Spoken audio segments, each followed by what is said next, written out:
आज एक लाठी डंडे पर भाग जाने वाली कौम और मुंतशिर हो जाने वाली कौम, इसको तो फिर आजमाया जाएगा। ये छोटे छोटे कीड़े निकलेंगे और डराते रहेंगे गीदड़ भपकियां।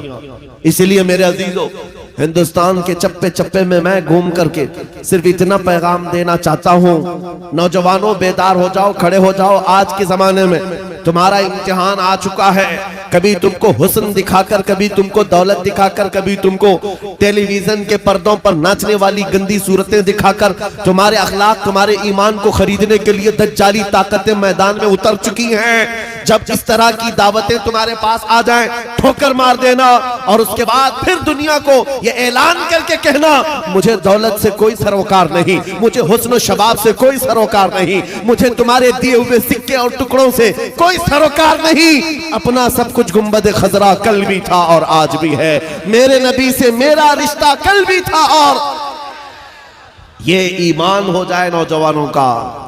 मेरे नबी से मेरा रिश्ता कल भी था और आज भी है।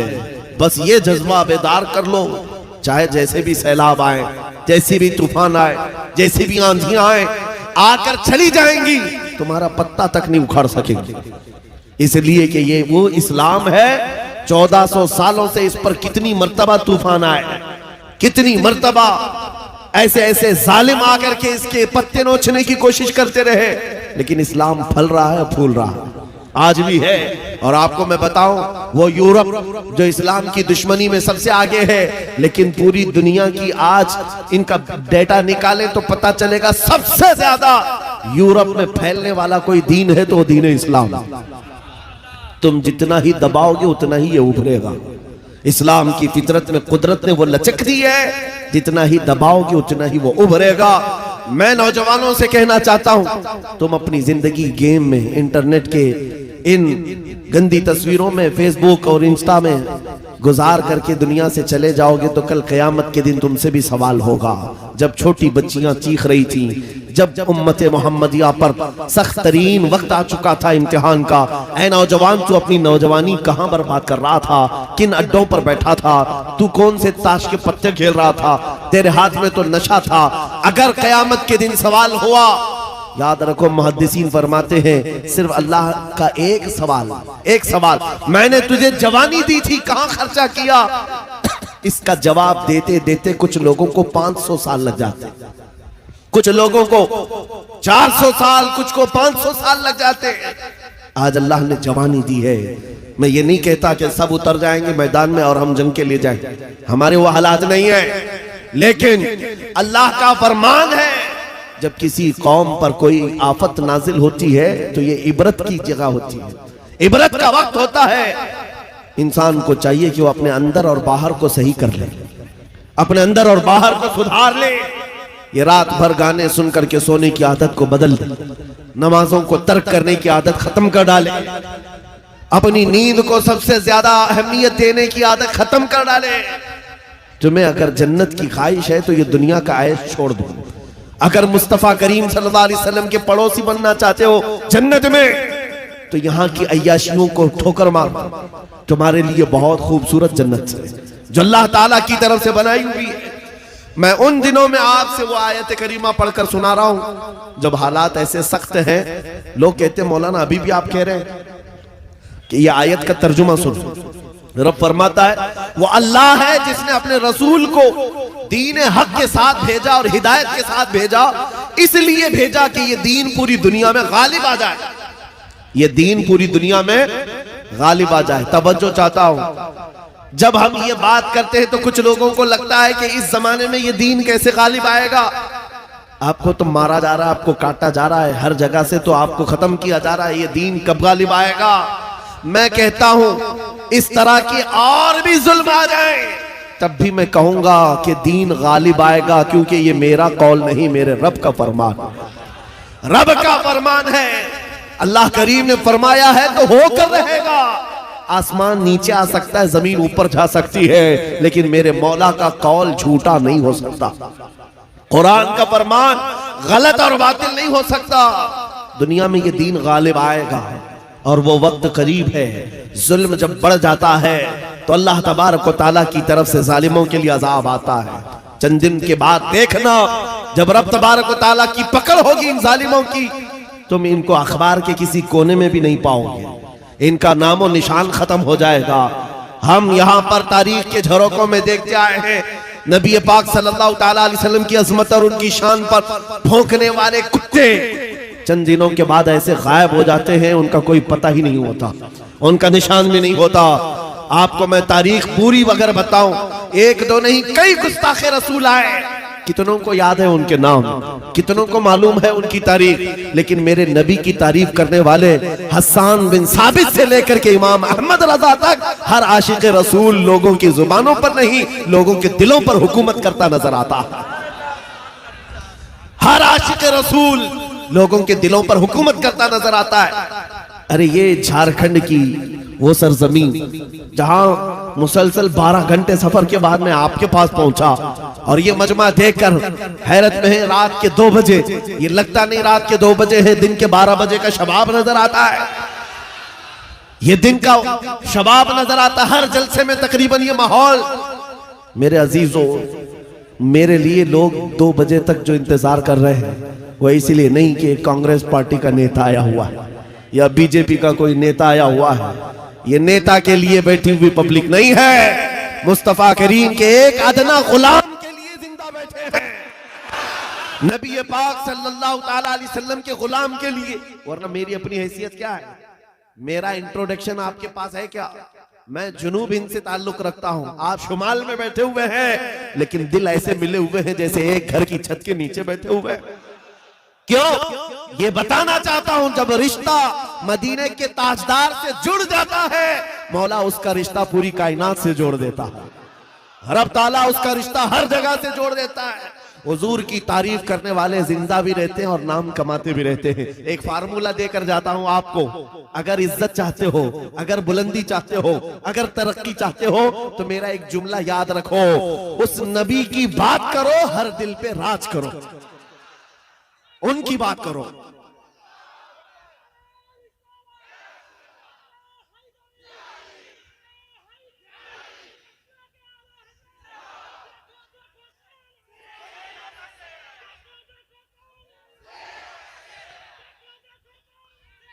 जब तक बिके न थे तो कोई पूछता न था, या रसूल अल्लाह तुमने खरीद कर हमें अनमोल कर दिया।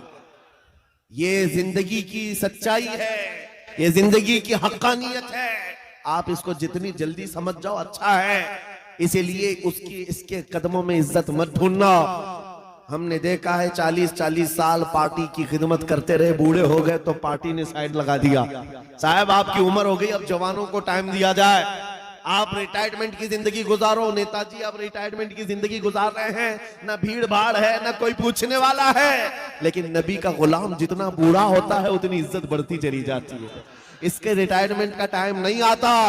अभी अभी आप हज़रत अल्लामा मुफ्ती मुतीउर रहमान साहब क़िबला को समाअत किए होंगे, उम्र काफी हो चुकी, तकलीफ भी है, बीमार भी है, लेकिन इन हालतों में भी जब वो किसी मिंबर पर बैठते हैं, लोगों की इज्जत आज भी वैसी ही है जैसे जवानी में की जाती थी, बल्कि हर जमाने में इज्जत बढ़ती चली जाती है। हमने अपनी आंखों से देखा, 75 साल की उम्र थी मुर्शिद गिरामी हुजूर ताजुश शरिया बदरुत तरीका की, उनके चेहरे पाक का जमाल देखने के लिए दीवानों का हुजूम ऐसा टूटता था। अरे गया बॉलीवुड, गया हॉलीवुड, ठोकर मार लो, मुस्तफा करीम के गुलाम के चेहरे को एक सामने रख दो, इसलिए कि इज्जत नबी पाक के कदमों में है, इज्जत नबी पाक की निस्बत में है।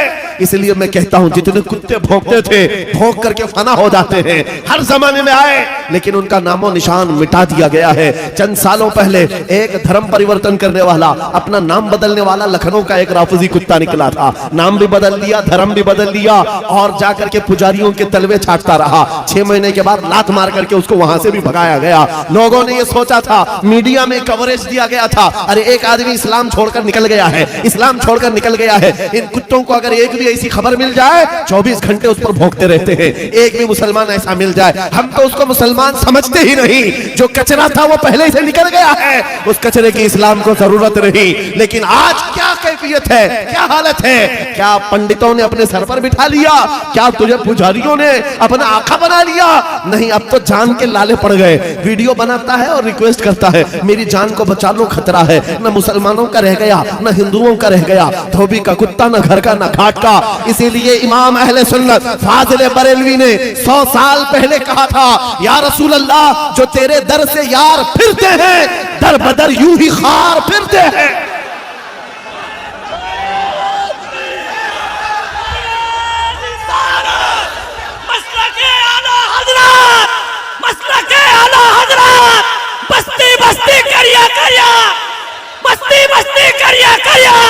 हजरत अल्लामा मौलाना मुफ्ती सलमान अजहरी साहब किबला, नारे तकबीर। जो तेरे दर से यार फिरते हैं, या रसूल अल्लाह, दर बदर यूं ही खार फिरते हैं। उनकी जिल्लत और खारी तो दुनिया में है, ये तो दुनिया में हमने देखा है। अभी ठोकरों पर पड़े हो, किसी गटर और नाली पर मर करके खत्म हो जाओगे।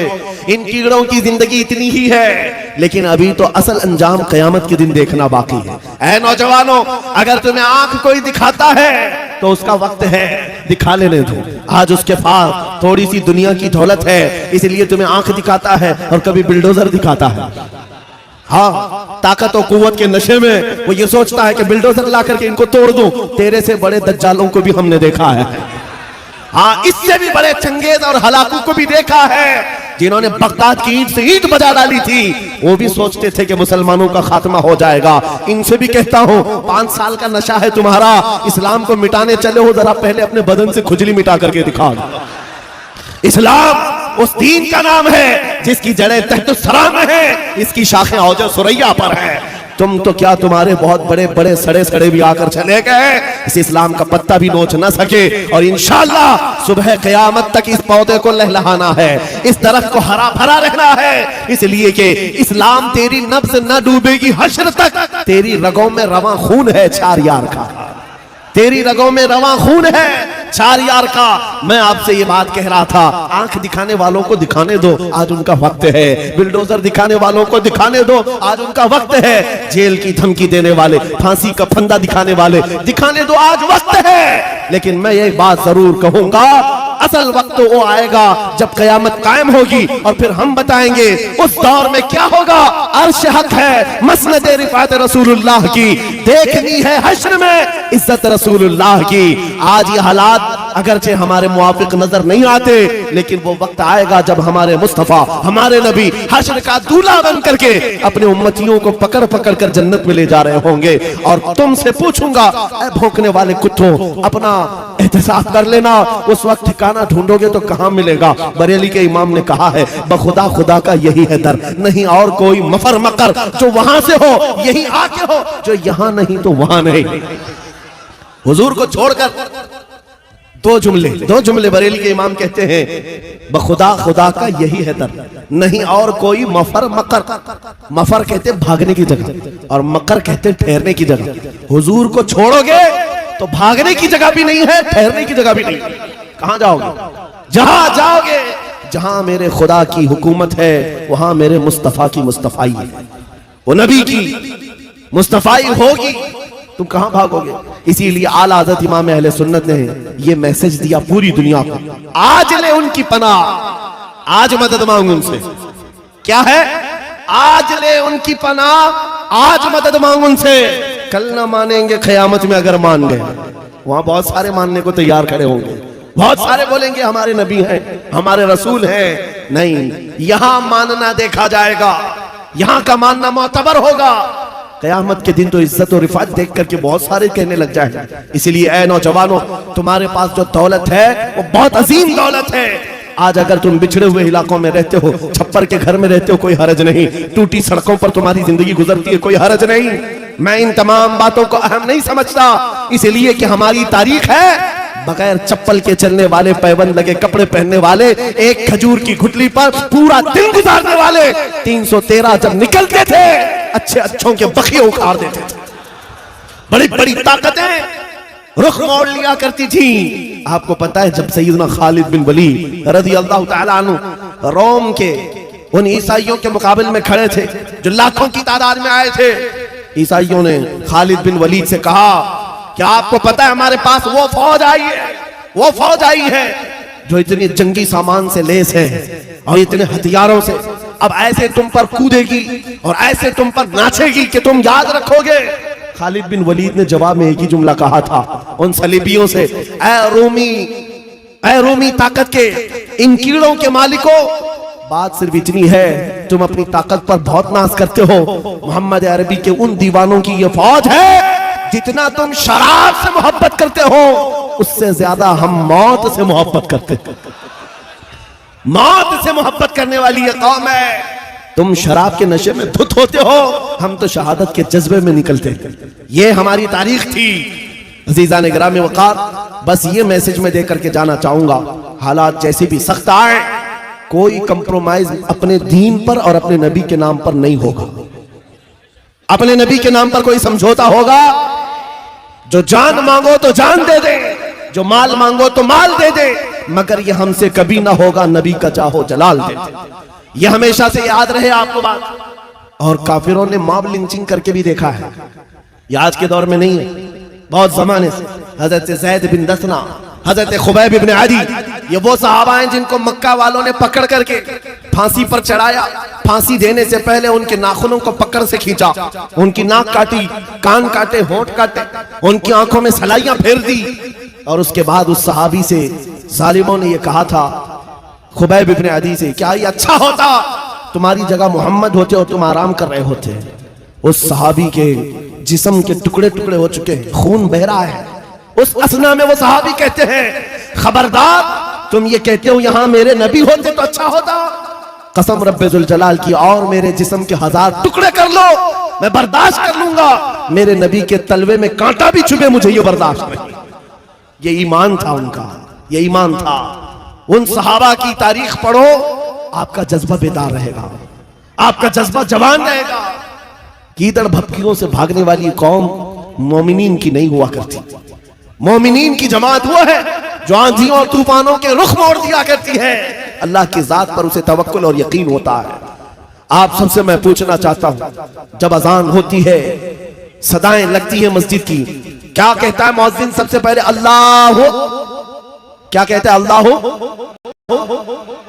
अल्लाह अकबर, जिसका मतलब होता है अल्लाह सबसे, मालूम है तर्जुमा? मालूम है, अल्लाह सबसे बड़ा है। यहां से तो शुरुआत होती है, नमाजों के लिए बुलाया जाता है। बल्कि ये तो नमाजों की बात है। जब हम पैदा हुए थे, बच्चे थे, माँ की पेट से आए थे, हमारी कान में सबसे पहले क्या कहा गया है? अजान दी गई कि नहीं दी गई? मियां रिवाज है कि नहीं है? बच्चा पैदा होता है तो सबसे पहले उसके कान में अजान दी जाती है, और अजान का पहला जुमला क्या होता है? अल्लाह सबसे। अरे हम पैदा हुए उस वक्त ही ये कहा गया अल्लाह सबसे। और जब हम मरेंगे, हमारी मैयत को ला करके इमाम के सामने रखा जाए, इमाम हाथ बांधेगा तकबीर के, ये कहते हुए कि अल्लाह सबसे। हम आए थे तो अल्लाह को बड़ा मानकर, दुनिया से जा रहे तो अल्लाह को बड़ा मानकर। ये ईमान वालों की जिंदगी है। जब तुम्हारी पूरी जिंदगी में ये बार बार बताया गया अल्लाह सबसे बड़ा है, अल्लाह सबसे बड़ा है, तो फिर इन जालिमों के तख्तों को देख करके घबराना मत, किसी की कुर्सी को देख करके बिदकना मत। कोई जालिम अगर 5 साल के लिए आए, 10 साल के लिए आए, बिदक करके बदहवास मत होना। ये कीड़े आते रहेंगे, जाते रहेंगे। मेरा मौला कल भी अकबर था, आज भी अकबर है, और अल्लाह हय्यो कय्यूम है, वो हमेशा से जिंदा है, हमेशा जिंदा रहने वाला। यकीन है कि नहीं है? अगर यकीन नहीं है तो फिर ईमान ही नहीं है। अभी दिन है या रात है? सबको पता है रात है, लेकिन एक यकीन तुम्हारे दिल में अभी भी है। अंधेरा हो गया है, सब जगह अंधेरा है, रात है, लेकिन बच्चे को पकड़कर पूछो, बूढ़े को पकड़ के पूछो, हर एक ये कहेगा चंद घंटों के बाद उजाला होगा कि नहीं होगा? चंद घंटों के बाद रात जाएगी और उजाला होगा। ये तुम्हारा रोज का मामूल है, इसलिए इस पर तवज्जो नहीं करते। कभी कभार पूछो इन अंधेरियों से, इन अंधेरियों को छाट करके उजाला लाता कौन है? वो मेरा रब्बुल आलमीन है। जब रात की अंधेरियों को छांट करके उजाला लाता है तो इस उम्मत पर आए हुए अगर अंधेरियों को देख करके घबरा करके जाना, ये शान ईमान वालों की नहीं है। आज अगर थोड़ी अंधेरियां हैं तो इंतजार करो, कुछ देर की खामोशी है, फिर शोर आएगा। आज कुत्तों का वक्त है, कल हमारा दौर आएगा।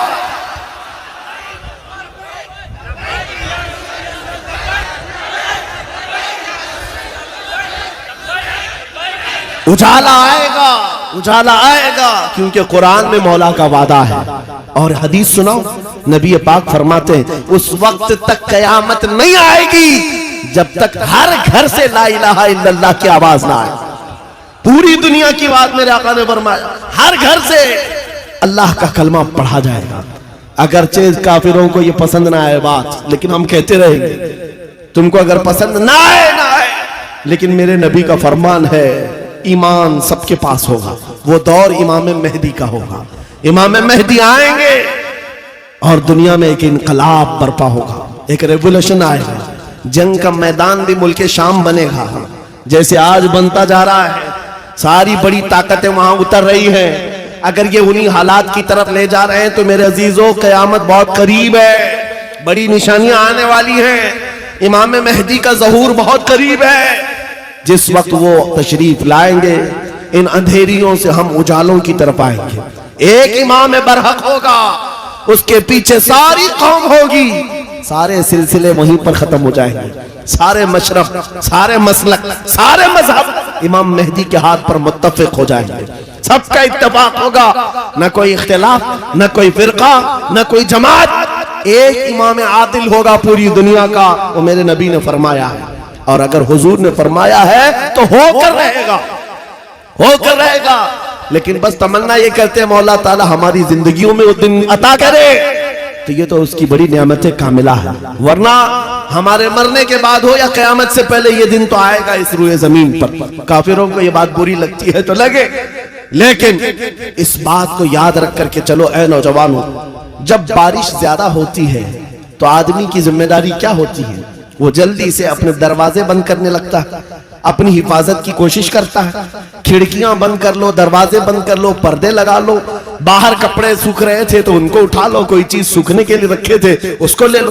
बारिश होती है तो आप इंतजाम शुरू कर देते हैं, ना भीग सकूं या मैं गीला ना हो जाऊं, इसके लिए आप रेनकोट पहन लिए, छाता ले लिए। आज फितनों की बारिश शुरू हो चुकी है। इन बारिशों के जमाने में आप जरा बराबर भी हरकत नहीं करते। अपने ईमान की हिफाजत के लिए खड़े हो जाओ, बेदार हो जाओ। जब जब मस्जिद से आवाज आए अपने बिस्तरों को छोड़ो, दौड़ पड़ो। जिस दिन तुम्हारी मस्जिद की सफें भरने लग जाए, काफिरों के दिल पर हैबत तारी हो जाएगी, दुश्मनों के दिलों पर हैबत तारी होगी। तुम फजर में सोते रहते हो और तुम्हारा दिन शुरू होता है 12 बजे के बाद, रात जागते रहते हैं। यह हमारी जिंदगियां नहीं थी। हम फजर की नमाज से अपना दिन शुरू करते, इशा पर खत्म कर दिया करते। ये अल्लाह का बनाया हुआ निजाम।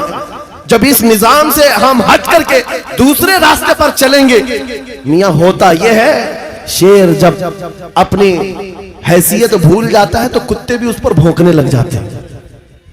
शेर अगर अपनी शेरगी पर कायम न रहे, छोटे छोटे जानवर भी उस पर हुकूमत करने लग जाते हैं। इसलिए आप खैर उम्मत हैं, नबी की उम्मत है। आपको इसके उसके पीछे भागने के लिए नहीं बनाया गया। तुम टिकटॉक पर मुजरे करने के लिए नहीं बनाए गए हो। तुम बॉलीवुड और हॉलीवुड के एक्टर और एक्ट्रेस के फैन बनने के लिए नहीं बनाए गए हो। तुमको अल्लाह ने पैदा किया है अपने नबी के पीछे चलने के लिए। तुम अपने नबी को देखो और आगे बढ़ो, फिर देखो इनकलाब कैसा आएगा।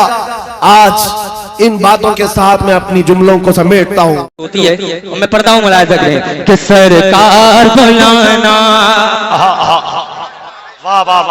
सरकार बुलाना, जिसको जाना है मदीना तो दोनों हाथों को उठा ले, दोनों हाथों को उठा ले, हाथों को उठा ले। कोई भी दीवाना नीचे नहीं रखेगा। जिसको जाना होगा तो दोनों हाथों को उठा करके मेरे साथ पड़ेगा, सरकार बुलाना।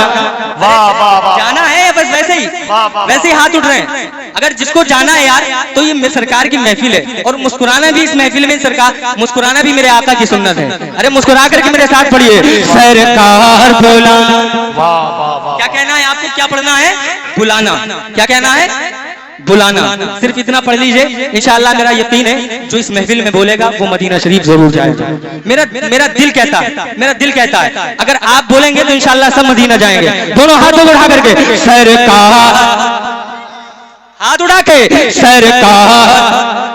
साहब यही रुक जाएगा, अगर आप नहीं बोलेंगे तो मैं आगे नहीं बढ़ूंगा। सरकार, देखता हूं कब तक आप नहीं बोलते हैं। सरकार, आप कब तक सरकार, सरकार, सरकार। हाथ अगर सलामत है हाथ उठ जाए। सरकार, सरकार। आप शायद इनके चक्कर में नहीं बोल रहे कि उलमा नहीं कह रहे, ये कोई मेरे दुश्मन थोड़ी हैं। अरे ये भी सब मेरे भाई हैं। ये अलग बात है कि इनका मर्तबा बहुत बड़ा क्या कहने है ना, और ये तलबा इकराम है, इनका तो वो मर्तबा है कि जब ये चलते हैं तो फरिश्ते इनके कदमों तले अपने पैरों को बिछा दिया करते हैं। सुभान अल्लाह, सुभान अल्लाह। इनका तलबा इकराम का भी जो मदरसे में बच्चे पढ़ते हैं इनका भी कम मकाम नहीं है, बहुत बड़ा मकाम है। जरा दोनों हाथों को उठा करके ये बोलेंगे इंशाअल्लाह सरकार। सुभान अल्लाह, सुभान अल्लाह। देख रहे हैं सब बोल रहे हैं सरकार, सरकार बुलाना, सरकार बुलाना, सरकार बुलाना, मेरे सरकार बुलाना, मेरे सरकार बुलाना, मेरे सरकार बुलाना, मेरे सरकार बुलाना, मेरे सरकार बुलाना, सरकार बुलाना, सरकार बुलाना, मेरे सरकार बुलाना, मेरे गमखार बुलाना। कि दीदार की हसरत लिए कहता है दीवाना, दीदार की हसरत लिए कहता